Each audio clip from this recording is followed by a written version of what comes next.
सन 1911 में ब्रिटिश सम्राट जॉर्ज पंचम भारत आए। उन्होंने दिल्ली दरबार में बंगाल के विभाजन को रद्द करने की घोषणा की। सन 1912 में गोपाल कृष्ण गोखले दक्षिण अफ्रीका होकर आए।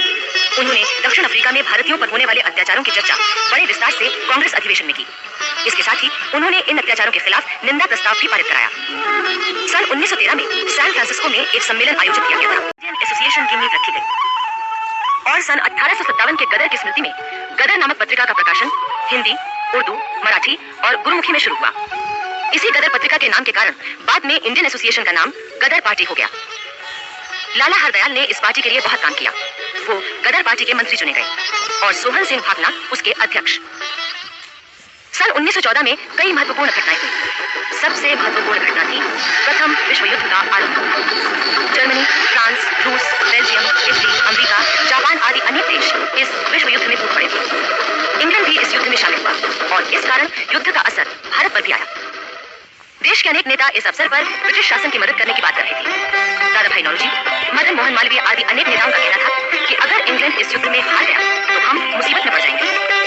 किंतु दूसरी ओर ऐसे लोग भी थे जो ब्रिटिश सरकार से ये मांग कर रहे थे कि वो भारत में भी स्वतंत्रता और आत्मनिर्णय के उन्हीं सिद्धांतों को लागू करे जिनके लिए अनेक देश युद्ध कर रहे हैं। इसी समय लोकमान्य तिलक बर्मा की मांडले जेल से छूटकर भारत वापस आए।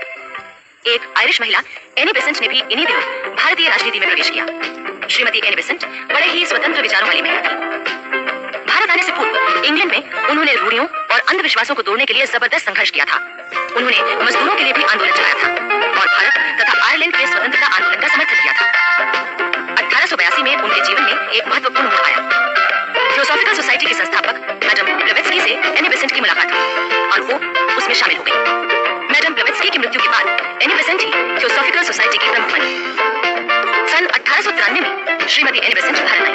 भारत के प्रति उनका प्रेम निरंतर बढ़ने लगा। भारत की धार्मिक, सामाजिक उन्नति और शिक्षा का प्रसार तथा राजनीतिक आजादी के कामों में उन्होंने गहरी दिलचस्पी ली। सन 1916 में श्रीमती एनी बेसेंट ने आयरलैंड के होम रूल आंदोलन की प्रेरणा से मद्रास में होम रूल की स्थापना की। इससे प्रभावित होकर लोकमान्य तिलक ने भी Akhil Bharatiya home rule league स्थापित की और जल्दी ही देश भर में इसकी शाखाएं खुल गई। होम रूल के 4 प्रमुख सिद्धांत थे: स्वदेशी वस्तुओं से प्यार और उनका सम्मान, विदेशी चीजों का बहिष्कार, राष्ट्रीय पद्धति पर शिक्षा का संचालन और स्वतंत्र राष्ट्र की स्थापना। इस आंदोलन ने ही पहली बार राष्ट्रीय शिक्षा का नारा बुलंद किया था। ये आंदोलन इतनी तेजी से फैला कि ब्रिटिश सरकार ने इसे दबाने के लिए पूरी ताकत लगा दी और जून 1917 में श्रीमती एनी बेसेंट को गिरफ्तार कर लिया गया, जिससे आंदोलन और भड़क उठा। आखिर सरकार को मजबूर होकर श्रीमती एनी बेसेंट को रिहा करना पड़ा। विश्व युद्ध के दौरान भारत ने ब्रिटेन की भारी सहायता की थी। ब्रिटेन की सरकार ने भी बार बार घोषणा की थी कि वो संसार में लोकतंत्र की रक्षा के लिए पराधीन राष्ट्रों को आत्मनिर्णय का अधिकार देने के लिए युद्ध कर रहा है। किंतु श्रीमती एनी बेसेंट ने लोगों को इस बुलावे में न आने के लिए बार बार आगाह किया। उन्होंने स्पष्ट कहा था, भारत युद्ध के दौरान दिखाई गई राजभक्ति का इनाम नहीं मांगता। वो अपने बेटों के रक्त और बेटियों के आंसुओं के बदले में स्वतंत्रता की किस्तों का सौदा नहीं करता। वो तो एक राष्ट्र होने के नाते अपने अधिकार चाहता है और साम्राज्य की प्रजा की विभिन्न जातियों के बीच न्याय की मांग करता है। आपको याद रहे कि भारत क्या था। आपको जानना चाहिए कि ईसा के जन्म से 3000 पहले भारत वाणिज्य और व्यापार में महान था। श्रीमती एनी बेसेंट की ऐसी ही राष्ट्रीय भावना से प्रेरित होकर सन 1917 में कांग्रेस ने उन्हें अपना अध्यक्ष चुना। किंतु जैसे जैसे विश्व युद्ध खत्म होने लगा, होम रूल आंदोलन भी कमजोर पड़ता गया और अंत में खत्म हो गया। किंतु इतना निश्चित है कि भारतीय स्वतंत्रता आंदोलन में राजनैतिक चेतना जगाने के लिए होम रूल आंदोलन का विशेष महत्व रहा है। जापान में रहने वाले भारतीय कामा काचामारू नामक जापानी जहाज पर कनाडा स्थित ब्रिटिश कोलंबिया की यात्रा पर निकले। वहां उन भारतीयों के साथ अत्यंत अपमानजनक व्यवहार किया गया। इससे परेशान होकर वो लोग भारत के लिए रवाना हो गए। रास्ते में पड़ने वाले बंदरगाहों पर भी उनके साथ दुर्व्यवहार किया गया। जब वो भारत पहुंचे तो उन्हें यहाँ के बंदरगाह पर उतरने की भी अनुमति नहीं दी गई। आखिर किसी तरह कामा काचामारू जहाज हुगली बंदरगाह पर उतरा। वहां से उन यात्रियों को बच रेलवे स्टेशन पर पहुंचाने की व्यवस्था की गई। उनके लिए ब्रिटिश सरकार का आदेश था कि उन्हें कलकत्ता या अन्य किसी स्थान पर न रुकने दिया जाए, बल्कि सीधे पंजाब भेजा जाए। उन थके हुए यात्रियों ने सरकार का यह हुक्म मानने से इनकार कर दिया। इस पर पुलिस ने उन पर गोलियां चलाई, जिससे 10 लोग मारे गए। जहाज यात्रियों के नेता गुरुदत्त सिंह अपने कुछ साथियों के साथ किसी तरह बचकर निकल गए। इसी समय एक और महत्वपूर्ण घटना हुई।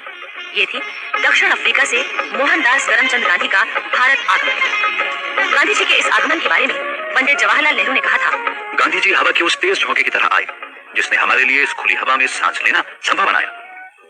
26 दिसंबर 1916 को लखनऊ में कांग्रेस का 32वां अधिवेशन शुरू हुआ।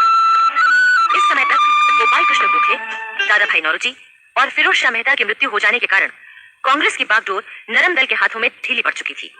यही कारण था कि लखनऊ अधिवेशन में अध्यक्ष श्री अंबिका चरण मजूमदार के साथ सुरेंद्रनाथ बनर्जी, श्रीमती एनी बेसेंट और लाला लाजपत राय आदि नेता एक साथ मंच पर बैठे। इसी समय तिलक का पुनः कांग्रेस में प्रवेश भी बड़े हर्षोल्लास के साथ स्वीकार किया गया। धीरे धीरे कांग्रेस पर लोकमान्य तिलक और उनके करम दल का प्रभाव पड़ने लगा। दिल्ली में दिसंबर 1918 में होने वाले कांग्रेस के 34वें अधिवेशन के लिए यद्यपि लोकमान्य तिलक को चुना था, किंतु उन्हें इंग्लैंड जाना पड़ा, इसलिए अध्यक्षता की थी पंडित मदन मोहन मालवीय ने। भारतीय राजनीति में सक्रिय रूप से भाग लेने से पूर्व गांधी जी ने यह सोचा था कि पहले देश की वास्तविक स्थिति से परिचित होने के लिए उन्हें एक वर्ष शांतिपूर्वक बिताना चाहिए। उन्होंने अहमदाबाद में साबरमती के तट पर आश्रम स्थापित किया। बिहार में उन दिनों नीलहे गोरों द्वारा किसानों पर अत्याचार किए जा रहे थे। इसकी जांच के लिए सन 1917 में गांधी जी चंपारण गए। यहीं पर युवा राजेंद्र प्रसाद पहली बार उनके संपर्क में आए। गांधी जी के विचारों और जीवन शैली ने युवा राजेंद्र पर इतना जबरदस्त प्रभाव डाला कि उसी दिन से वो गांधी जी के भक्त बन गए। चंपारण के जिलाधीश ने आज्ञा जारी की कि गांधी जी तुरंत जिला छोड़कर चले जाएं, किंतु गांधी जी ने ये आदेश मानने से इनकार कर दिया। इस कारण उन पर मुकदमा चलाया गया, किंतु गांधी जी की दलीलों के आगे ब्रिटिश सरकार को झुकना पड़ा और उन्हें नीलहे गोरों द्वारा किसानों पर किए जा रहे जुल्मों की जांच करवाने की अनुमति मिल गई। उधर गुजरात में खेड़ा के किसान लगान देने की हालत में नहीं थे, क्योंकि उनकी फसल बर्बाद हो गई थी। गांधी जी ने आकर इस मामले को भी सुलझाया। इससे गुजरात के किसानों में जागृति का श्री गणेश हो गया। अंग्रेजी शासन के बढ़ते हुए अत्याचार, गरीबी, बीमारी, भूखमरी और भारतीय सिपाहियों की सेना में जबरदस्ती भर्ती के कारण देश की जनता में भारी असंतोष छा गया था। यह असंतोष कहीं विद्रोह का रूप न ले ले, इसलिए ब्रिटिश शासन ने सन 1917 में जस्टिस रोलेट की अध्यक्षता में एक समिति नियुक्त की थी। इस समिति का काम ऐसे कानून बनाना था जिनसे भारत में किसी भी तरह के विद्रोह को कुचला जा सके।